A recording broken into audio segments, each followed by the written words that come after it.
Surveillance cameras, subliminal messages in advertising, microchip implants directing our behavior. Welcome to the wired world.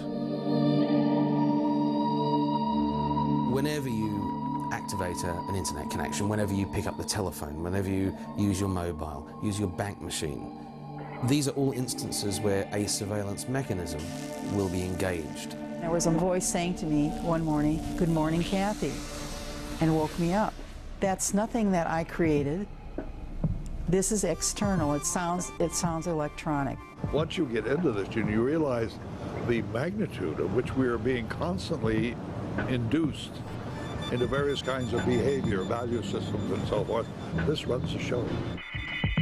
With the acceleration in the growth of technology, the fear has grown that we have become slaves to the wired world.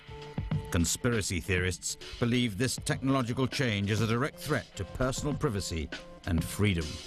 As we've engaged digital technology, as we've introduced it into more and more aspects of our lives, we've increased the opportunity for surveillance. There's more opportunity now for government agencies, private sector bodies to work together to engineer privacy into extinction. And now, before the next show starts, let's enjoy an intermission. You'll find our snack bar chock full of good things to eat and drink. Tasty, tempting hot dogs. There's nothing new in using technology to influence people's behavior. But the crudest form of this took place in the 1950s with experiments that encoded subliminal messages into advertisements. Subliminal messages are things we perceive at a non-conscious, non-cognitive level. We've learned how to use this in order to sell people, to train people, to educate, to reorient, to provide ideology. We use it for everything. It's a moneymaker, and it's extremely successful.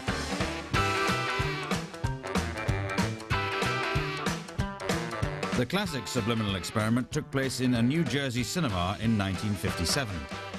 To see if audiences responded to subliminal commands, technicians flashed up simple messages during the movies. The messages read, "Eat popcorn, drink Coke." The story goes that sales of popcorn and Coke increased dramatically. The advertising industry is completely designed to change people's behavior in a surreptitious way. I mean, ads don't say, "We have a great product, we want you to buy it." They don't say that anymore. They have images and symbols. When you introduce the subliminal communication into a commercial thing like advertising, there's no way to escape that. This goes into every aspect of life. And we're conditioned by billions and billions of dollars, year after year, decade after decade, of very powerful advertising media employing all of the subliminal tricks they can conjure up. One such trick is the way messages are encoded into seemingly innocent advertisements and product packaging. According to this conspiracy, tobacco companies are big culprits. Dr. Key believes that cigarette packets are printed with hidden sexual images that encourage us to keep buying. In the camel package, there's a camel. The camel's always facing to the left. In the forelegs of the camel, there's a little man standing, and he's looking to the right. He has his arm on his hip, his elbows protruding, and he's looking to the rear of the camel, and he has an erection. This is the camel man. He's been on that damn thing since 1913. He's sold tons and tons of Camel cigarettes. So conspiracy theorists believe that subliminal messages actually make people want to buy products. And tobacco companies dispute they're indulging in this form of hidden persuasion. And psychologists say there's a perfectly ordinary explanation. It's very easy for us to see what we want to see. It's very easy for us. We all have what's called a confirmation bias. When we're looking around evidence, when we're evaluating things, we tend to take more notice of the evidence that seems to support what we want to believe. In terms of the conspiratorial mindset, I mean, this is kind of confirmation bias par excellence, because you actually have a situation where if any evidence appears to support the particular conspiracy theory, then that evidence is valid. Help! Yet there is compelling evidence to suggest that subliminals are still being used. Good morning, everybody. Hey. In the year 2000 US presidential campaign, the Republican Party was forced to drop a TV ad attacking Democrat nominee Al Gore. In it, the word rats had flashed up for an instant. The Bush prescription plan, seniors choose. Once the story broke, presidential candidate George W. Bush distanced himself from the technique. First I've heard of it is sitting here this morning. Campaigns take bizarre twists. This has got to be one of the more bizarre accusations. We don't need to be, as far as I'm concerned, our campaign, or the Republican, in this case, National Committee, doesn't need to be manufacturing, kind of subliminal message to get my message out. There is a darker side to subliminal persuasion. If true, it would seem to support the idea that technology is being used to control us. Across Europe and North America, reports on the internet claim that people have been subjected to audible subliminal messages. They hear voices or sounds in their heads telling them to carry out certain acts. Those that hear these sounds claim they are sent by the perps, a shadowy authority intent on controlling their lives. Dr. Arman Victorian has studied many cases of what is known as remote mind control. They can program an individual to carry out certain acts in such a way that that person would think that what he or she is doing is the result of his or her own processes of mind. In recent years, they have been able to identify and isolate signatures in human emotions: fear, paranoia, despair, agony, anxiety, anger. Conspiracists believe the perps use microwaves, radio frequencies, and in some cases holograms. And there is some evidence to support this. In 1977, the CIA admitted it had carried out mind control experiments during the 50s and 60s under the code name MK Ultra. Since going public, the CIA claims to have stopped all experiments. Yet recent testimony from the public seems to suggest that mind control is still being practiced.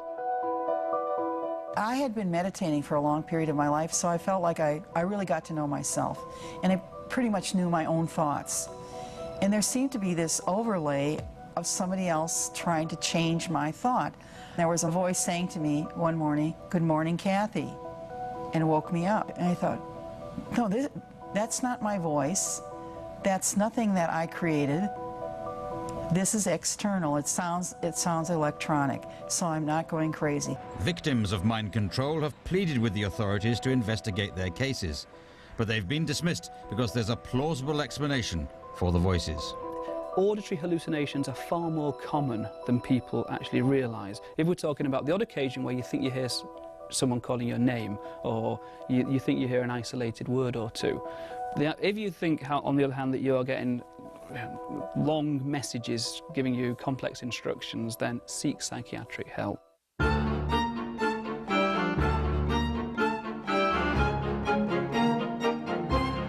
Scientists have long experimented with the idea of humans fusing with technology. Early experiments used microchips as a means of relaying messages to the human brain. Conspiracy theorists believe that when inserted under the skin, the chips can be used to track people.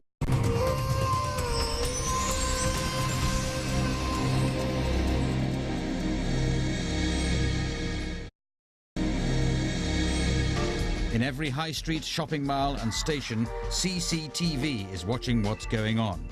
Protection for some, proof that Big Brother is watching, according to conspiracy theorists. We have to understand that the idea that this friendly eye in the sky is looking after our interests is a hoax. Closed-circuit television has not been established for crime control. It's been established for societal management.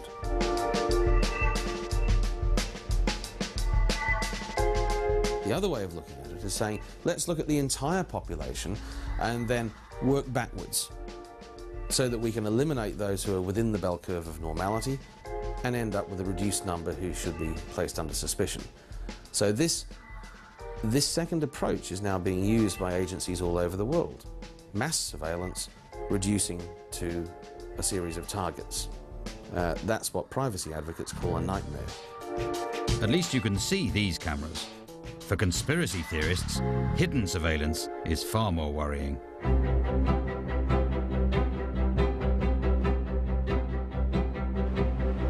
In 1995, 1% of the population of the UK logged onto the internet. In less than 5 years, that figure rose to 30%. Many believe this source of information is changing the way we live. The future is information, because what's happening is our culture is being taken over by evolving information organisms.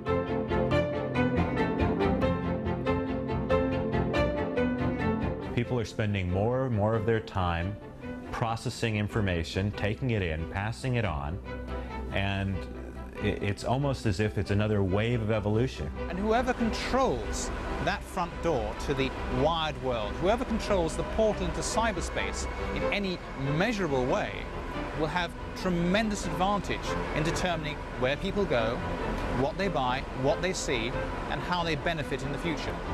We communicate online, bank online, shop online, book holidays online, even satisfy sexual needs online. But what happens to the information traces we leave on the net?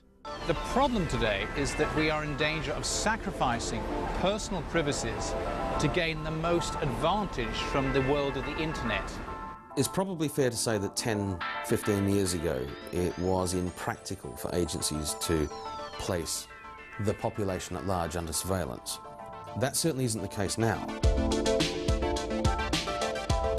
When you visit most internet sites, it's more than likely that something called a cookie will be deposited on your PC.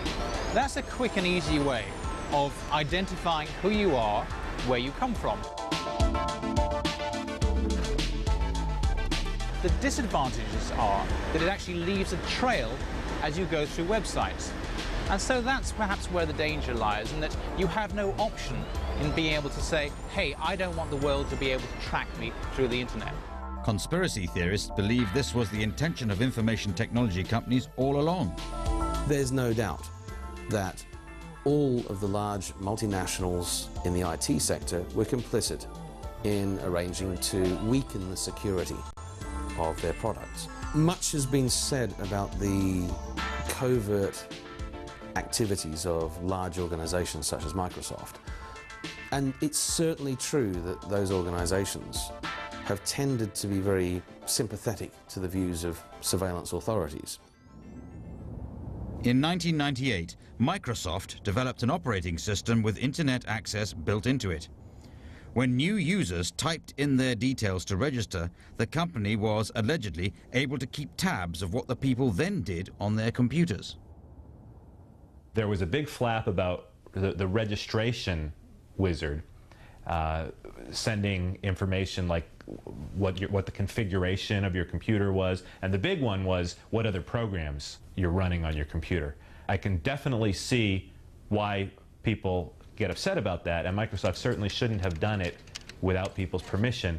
But the reasons for things like that is just some technical group was assigned to write this thing and didn't think about the consequences. This seemingly innocent explanation doesn't satisfy everyone. There is a sense that as we see the internet evolve, as we see it mature, that there are more and more layers of control over the content of that medium. And there's no question that large institutions are doing everything in their power to create controls, because once you've established controls, you have established a market base for the development of products and services. You have also established the ability to place under surveillance a vast range of activities of tremendous value to the authorities. Every time you use a mobile phone, send an email, use a cash or credit card, or even enter a building with an electronic pass, you leave traces. As with the internet, that information can be stored and used against you at a later date. Well, big brother, big sister, anybody who wants to dig all those records of the videotapes you rented back in, in the early 90s when you were having a bachelor party, You run for president 20, 30 years later, someone digs that up, and, you know, there it is.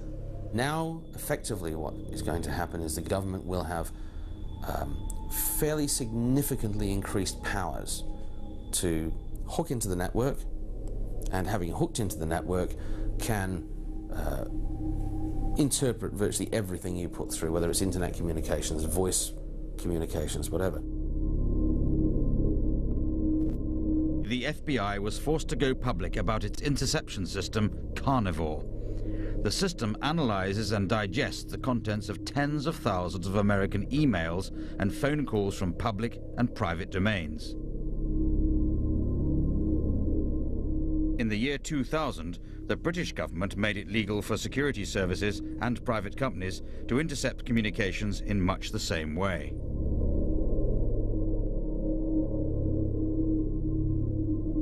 We have asked the authorities time and time again, the world over, to quantify their claim that they need these new powers. And no matter which agency we go to, we are confronted with the same response, which is, this is a state secret. We can't tell you what we know. Take us on trust, we need these powers. The Home Office denies there is anything sinister in the new law. It says that due to the significant rise in cybercrime, the government needs new powers to be one step ahead of cybercriminals. But of course, the law allows surveillance of innocent citizens as well. According to a recent study by the American Management Association, 3/4 of the USA's largest corporations check on their employees. Together with CCTV, they monitor emails, the net surfing habits of employees, and even telephone conversations. The public isn't aware of these covert methods of surveillance. Certainly when you discuss the issues with a group of people, and you can actually get through the nothing to hide, nothing to fear defense, people start to worry. And employees generally do not think about the fact that the company has every right to monitor their private emails. I don't like that, but if I were employed at a company, I would definitely want to have a separate email address for my private emails, because who knows who doesn't like you 20 years from now, and this stuff is saved forever. In 1948, George Orwell wrote a foreboding portrait of the future. There was no way of knowing whether you were being watched, and you had to live with the assumption that every sound was heard and every movement scrutinized. So, 50 years later, has his vision finally come true? Conspiracy theorists think so. But instead of one big brother, a network of large corporations play the same all-seeing role. The power doesn't lie in the technology, it's what these corporations do with it. If there's a conspiracy, then it's a conspiracy to give consumers technology for free that they used to have to pay a lot of money for. We're selling technology in the United States much the same way we're selling cigarettes, underarm deodorants, and toothpaste. We're building people's confidence up in it because it's merchandisable. As we give more of ourselves over to these technologies, we create a digital persona. That digital persona may as well be public because of the sheer number of agencies which have access to that. It's no longer just in the street, on station platforms, or at work where we're being watched. It's now sitting in the corner of our living rooms. As technologies converge through the same black box, who is now watching who?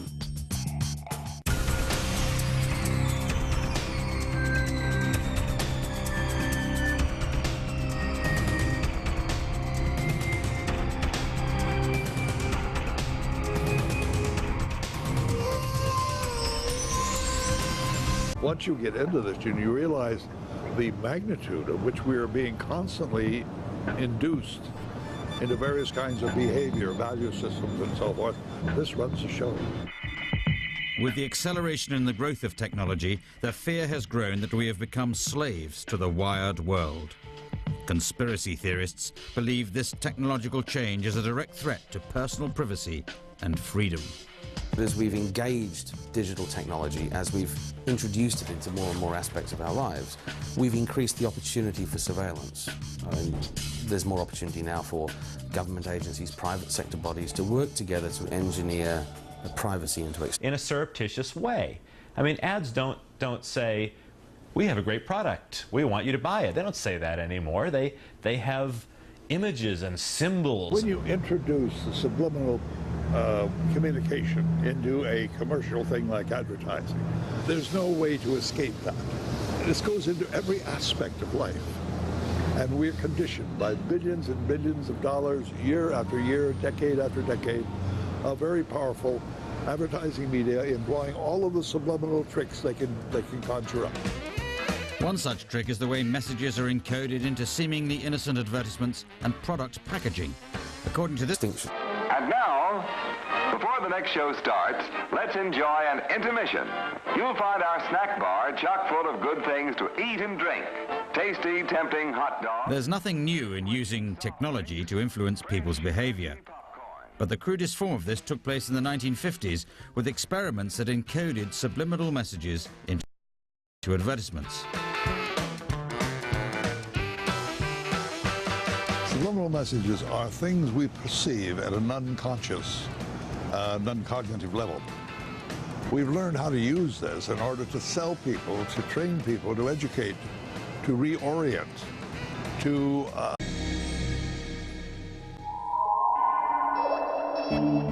Surveillance cameras, subliminal messages in advertising, microchip implants directing our behavior. Welcome to the wired world. Whenever you activate an internet connection, whenever you pick up the telephone, whenever you use your mobile, use your bank machine, these are all instances where a surveillance mechanism will be engaged. There was a voice saying to me one morning, "Good morning, Kathy," and woke me up. That's nothing that I created. This is external. It sounds electronic. Provide ideology. We use it for everything. It's a moneymaker, and it's extremely successful.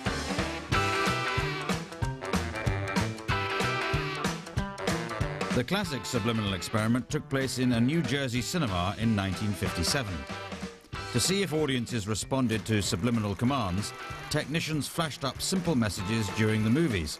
The messages read, "Eat popcorn, drink Coke." The story goes that sales of popcorn and Coke increased dramatically. The advertising industry is completely designed to change people's behavior